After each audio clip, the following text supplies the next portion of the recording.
All right, so hi. My name is Richie Romance. I am musician and a storyteller, um, uh, a media specialist, if you will. I graduated from Muhlenberg College in 1995, and I have a Bachelor of Arts in Communications. And what I studied was the narrative and how to tell stories and how to move along with narratives as technology and the modern world changes with it. Most of the narratives that were in place when I got my degree in the early 90s are now gone. In fact, I learned how to make movies on VHS tapes.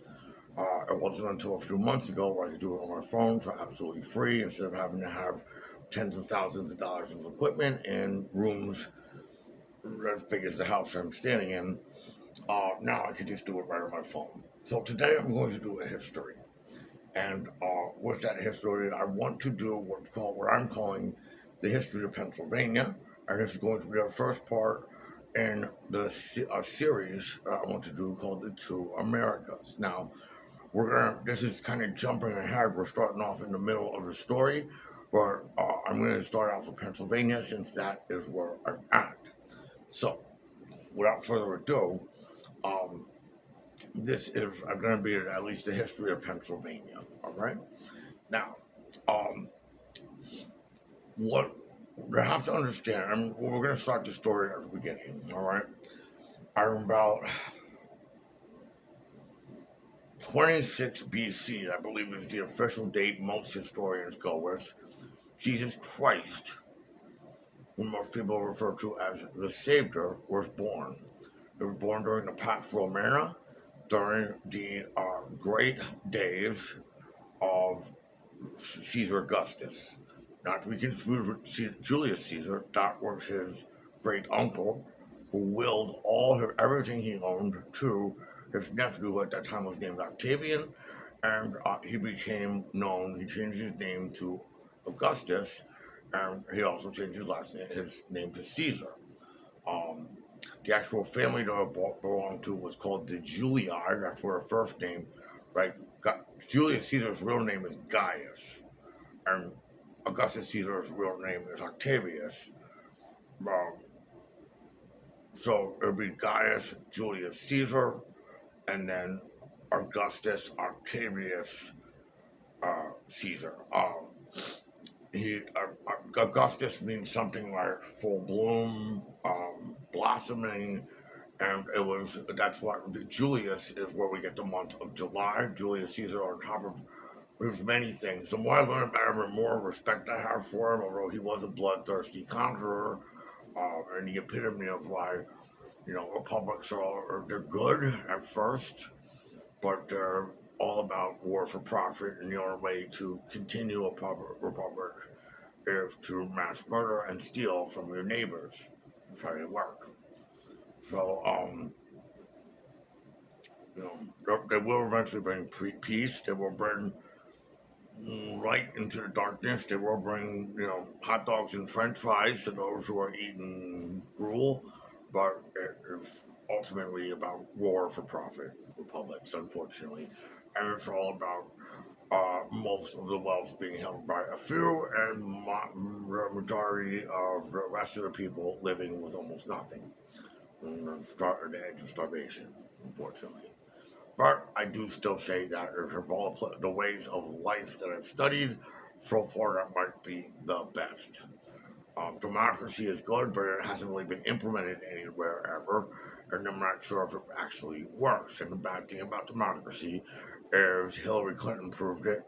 Right now, we have a government that's topsy turvy, that's out of its mind, because she got enough. It's just a numbers game. If you just get enough people, no matter how insane they might be, to vote the same way, bad things can happen, like what we're surrounded by right now. But anyway, this is during Christ was born 26 BC, and most historians have him dying in 4 or 6 AD. He lived about 33 years, they say, and there was somebody named Christ. It was a Jesus Christ that lived. He did actually there was a human being that walked the earth. He was from Nazareth. He did go to Jerusalem. He did piss off the people that were in charge. He did get arrested, and he was murdered for his crimes. He did have some sort of gang or following behind him. All of that's true. The Bible does not really lie that much. Historically, it's pretty darn accurate through and throughout. It's a good reference to have historically. But anyway, when he died, his followers went in each direction of the world. That's what he told them to do, and spread his word, the gospel. So they did what they were told. Some went to Africa. Some went to, I think Timothy might have went to Africa. I know St. Anthony wasn't one of his followers, but he was the Africa campaign really worked in Egypt. A lot of Egypt became Christian, and that's where St. Anthony lived. Thomas was one of his followers. He went all the way to India. That's why if you go to India, or you meet people from India that are Christian, a lot of them will rename themselves Thomas after that apostle. He's the one who went to India. I don't know. A lot of the other ones get lost in the sauce. The ones that went west, of course, it's Peter, most importantly. And then later on, Saul, who hated Christ, but then had, and tried to diss all of his followers, then had a rekindling of his thoughts and was saved and became, I guess that one letter was just killing him. I mean, just being called Saul was just screwing up everything for him, so he had to just change it to the S to a P, and that made everything, I don't know how it worked, but Paul also went west, and he's a very mental figure in the spread of Christianity as we know it. Paul is from Tarsus. Tarsus is in what we now call Turkey. I like to call it Anatolia. It was only 500 years ago that the Turks viciously conquered it because they had the secrets of gunpowder, and they took down the walls of Constantinople in 1453. Without that, Constantinople would still be standing. It would still be on Eastern Byzantine Rome, perhaps. But either way, Peter and Paul went west to Rome, and they started a mission there. The whole New Testament, what you're reading, is the travels of Paul and sometimes Peter, and also I guess John Patmos. I might not have it 100% correct, but every one of those chapters, like Corinthians, Corinth is a city in Greece. They went to Greece. Those guys went to the places that really mattered, that were the center of the world. What we now call Turkey, okay? And at that point was pivotal in the Roman Empire, a pivotal state that they called Asia Minor. And it was most of Western Turkey is just more Greece. Like Ephesians is a chapter. Ephesus is a very important, really dope city of the ancient world. It's up there. Ephesus is you got Rome, you got Alexandria in Egypt, and Ephesus is it gotta be in the top 5. It had the second biggest library. Even if you go there today, there's a lot that's preserved. I recommend if you can get there to visit there. I'd like to see it myself. I think there was an ancient wonder there, Temple of Artemis, maybe. I forget what one it was. There's one of the ancient wonders there. The mausoleum, I forget which one. Ephesus is a city. Galatians. When you read the chapter of Galatians, remember, you're reading the Galatians. They weren't just random, Arabic and Middle Eastern people in the middle of Turkey. They weren't Turks. No. They were red-haired, freckle-faced. I don't even know what they were doing there. They probably had sunburn all the time. People that, they were Celts. They wore, kilts and breeches and torques, and they're all stuff Celts did.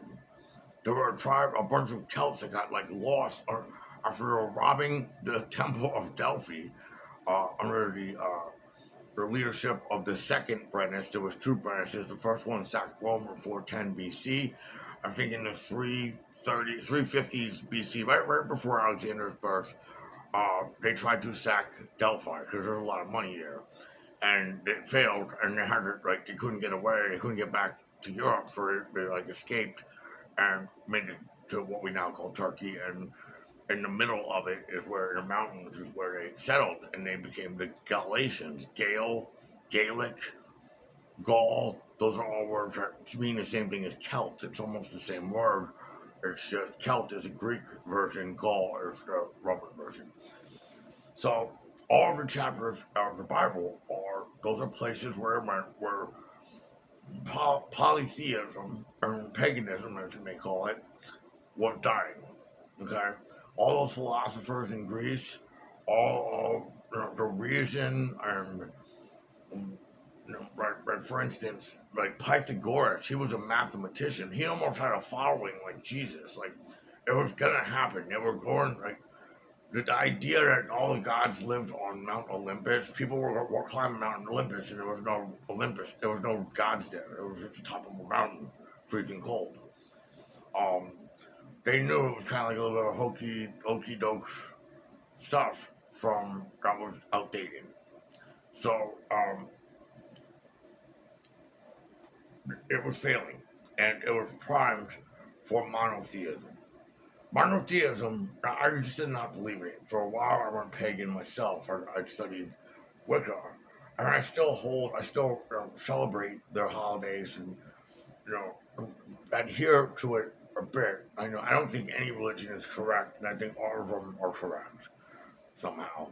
But with polytheism is for tribal human existence. If you're trying to get to like industrialized human existence, you're trying to get to modernization, you gotta have I believe you must have monotheism. It just doesn't work without it. Somehow monotheism galvanizes communities and unifies millions of people. The real story, the real magic story of the Bible is that a lot of people say, well, what's the meaning of the Bible? Well, it's all about Jesus. It's all about the New Testament. No. The New Testament, first off, if you're reading the Bible, that means you are following Judaism. If you're a Christian, you're technically a Jew. You're a Jew that's not Jewish by blood. You follow their Hebrew law, Hebrew custom, Hebrew history. You believe in Abraham. You believe in Isaac. You believe in Joshua. You believe in all the prophets. And then you believe in Jesus, who believed he was from the house of David. The glory that happened, at least in the Old Testament, take away the New Testament. That's just for non-Jews. For Jewish people, the Bible is about the unification of 12 tribes into a nation and having a king. When they had David and then Solomon and then Saul, those were the three big kings. And that is when they achieved their greatness. That was when Israel was at its pinnacle and did its best stuff. So, again, this can't happen as long as you have paganism, as long as you have tribalism. You're gonna always be that way. You're gonna be just scraping by and barely surviving. But once you get into nationhood, monotheism will bring you to that point, and that is what the true meaning of the Bible is. That until you believe in one God, you will not achieve the glory of what you can really do, what you can really make things happen as human beings, I think. So, when Peter got to Rome, okay, he started. It said that the Vatican is built on his grave, right? He was like, and from that period, I mean, I think it's like the 40s or 50s, like a couple of years, 20, 30 years after Christ dies. But Peter's an old man by the time he gets to Rome. And then Paul is also pretty old when he gets there, like the 60s, 70s AD. Then you get like Nero, and that's when they were just making them like Christians started like popping off and becoming more widespread, well, that was when uh, they were like used, they were really hated on in Rome. Rome wasn't, at least the aristocracy, wasn't ready to let go of paganism. It was institutionalized. The people who were priests in temples weren't just going to give up and become, unemployed. And they had political power, and they helped grease the palms of emperors and senators and people who were in charge. So there was no way it was going around without a fight. So they belittled the Christians at first. Who are these jokers? Believing a bum from Judah, from rebel, from gangster, with a little gang, can tell the rest of the world money doesn't matter. Nah, we're not putting up with that. So Christians got thrown into the Colosseums and eaten by lions and stuff like that. First, there was one time during Nero's reign where they ran out of olive oil, so they just used Christians at night and burned them to light the night. Supposedly, I don't know if that's a myth or not, but I've heard that one. They were hated on. I think at one point it was illegal to be Christian. You had to like hide it. Eventually, Constantine, I think Constantine, for some reason, 313 AD. I don't have my date straight, but uh, eventually an emperor took control, and his name was Constantine. And at that point, Rome was just so big, and it was so hard to get around. Even though they had great roads and chariots and everything, they could move pretty fast for the day. It still wasn't fast enough to administer something that big. To own from Scotland to Arabia, from Morocco to Russia. It was a pretty big deal. It was pretty hard to spread the news. So eventually, they split the empire up into two. There was an eastern, at one point they split them into four. There was the tetrarchy, but even down to two. All right, Constantine was more eastern based. There was a city called Byzan,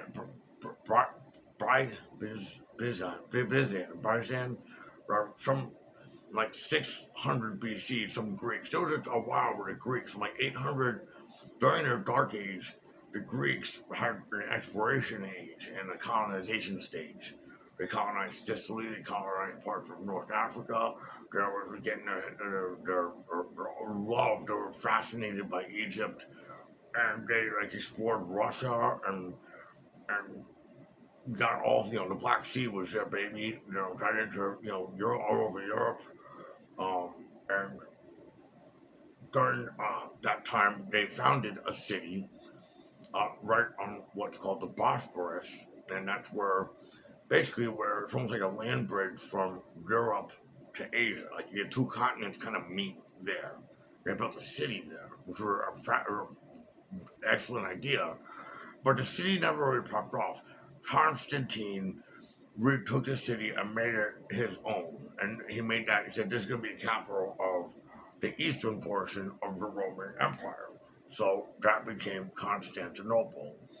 Um, that's what that means. The city of Opolis, that means city in Greek, and then Constantine's city. So, and ever since then, a lot has not changed. Like that was a big deal. So, the western half of the Roman Empire, their capital was still Rome, right? And by 300 AD, Christianity was popping off now. It was accepted, and it was in a battle. He was in a battle somewhere in Anatolia, aka Turkey, and he was losing, getting his ass kicked. And then he looked up in the sky and he saw a cross in the sun. And he had some like holy moment, and then like turned back into the battle, and then they whooped ass and turned the tide and won that battle. So he vowed to become Christian after that, and he made the entire. I think it was Diocletian, maybe that made it. He made it not illegal to be Christian in I think the 200s AD, And then, I don't know, for some reason, 323, I'll do my research as I put this video together. Um, Constantine made the whole Christianity the official religion of the Roman Empire. So the part of the Roman Empire that was in the West, they had their capital was Rome. Now, and then on top of it, they had a pope. So that's the word pope is from akin to the word papa, father, popa. Um, that's who was officially the like anyone who's a pope is like the first pope was Peter, and really Peter will say the first pope is Christ. Peter was assassinated or was killed for his crime of being a Christian, and when he was crucified just like Christ, but he didn't want to be crucified. He said he was unworthy to die as Christ did, and so he was crucified upside down, so as to not bring profanity unto the Lord Jesus Christ.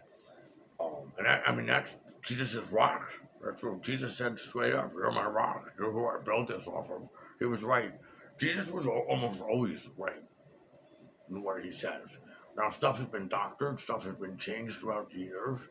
The Nicene Creed, the Council of Nicaea.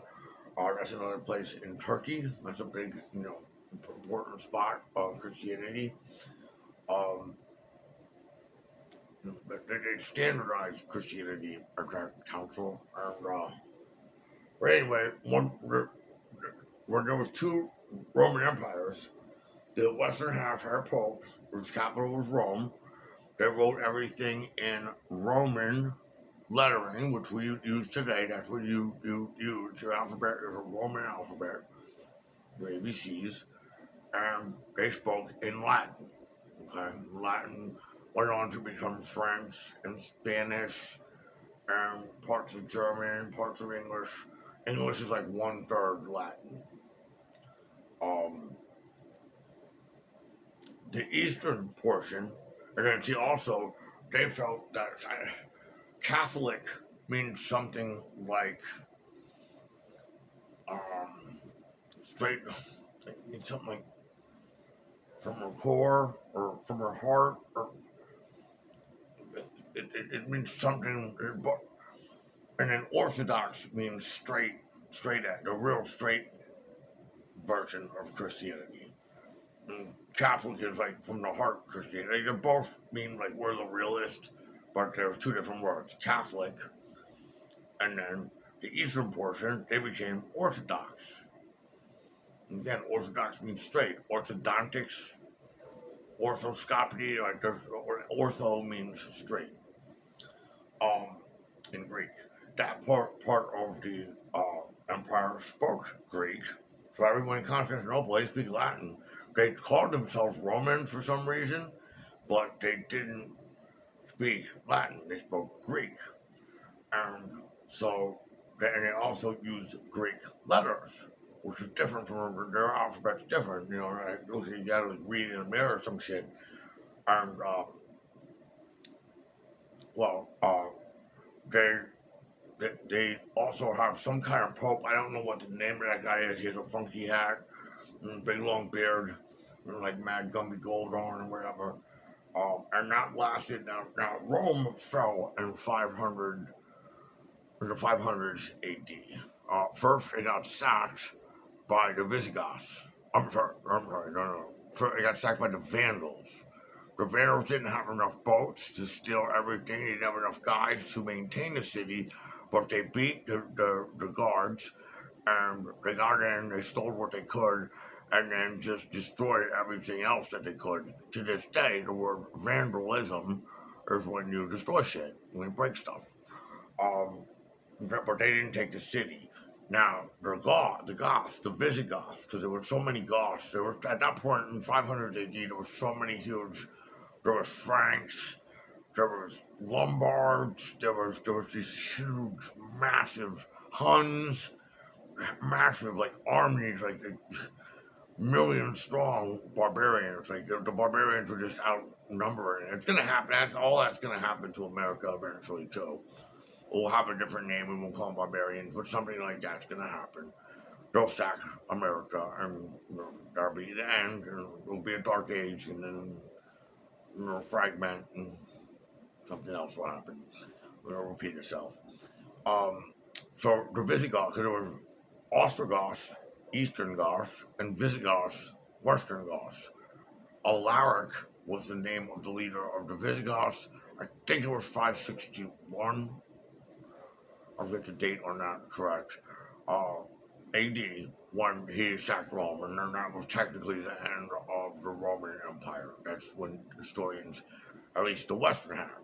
However, the Eastern half was replaced by Attila the Hun and the Ostrogoths and Bulgars and a million different kinds of barbarians stood its ground. It said the walls of Constantinople are impregnable, and for the most part, they were right. Um, and they lasted, and all throughout the Middle Ages, the eastern part of the Roman Empire kept going. The Roman Empire lasted technically up until 1453, where the Turks were some strange tribe. They're like some offshoot of the Mongols from like Central Asia, and like nobody understands. Even they don't know really technically where they're from. And there's like Turkish and there's Uralic. There's for people that come from the Ural Sea. They're similar. That's like their own race of people. Supposedly Finnish people are Uralic, and also the Huns are like that too. Until the Hun was some sort of predecessor of these people. They're strange, like they weren't quite Chinese, they weren't Arabic, they weren't European. They were just this weird mutt thing that nobody understood. And they eventually, it started in like maybe like, or once they got Islam. Islam in a lot of ways fueled that religion is almost like a tactic, a battle plan to destroy and pillage and plunder and attack anything that doesn't go along with what you say. I do not believe, and I'm not a fan of that philosophy. Like, do what I say or I'll kill you. That's basically what's happening. So once the Turks got Islam, a big idea was to sack Asia Minor, aka Anatolia, which is now called Turkey. And they, somewhere along the line, got the rest in the 1400s, like the 1430s to the 1450s. That's when gunpowder comes out. That's when you stop seeing swords and spears and you start seeing cannons, big, huge cannons. And that is what took down the walls of Constantinople in 1453. So, the astute and the learned of the city hightailed it the hell out of there while they could before it fell, and they found a new place where there was not as much chaos going on. A little town called Moscow, Russia, where they spoke Greek or some sort of Greek-esque language. They used the Greek alphabet, and that there's those who call Moscow the third Rome. And it was there that, well, at least the Orthodox Greeks have been ever since. Their capital is Moscow. Just like the Catholic capital is Rome. So, from that point on, I mean, really, from Christ up until right around that time, because Martin Luther is the next part of our story, and we'll continue with that on the next episode. Martin Luther is the key, because it's Martin Luther that is the catalyst to why Pennsylvania started and America started. And we'll talk about that in this series, how Pennsylvania started and the two Americas. Thanks for watching. I'm Richard Romance. Tune in next time when we discuss the history of Pennsylvania and the two Americas. Peace.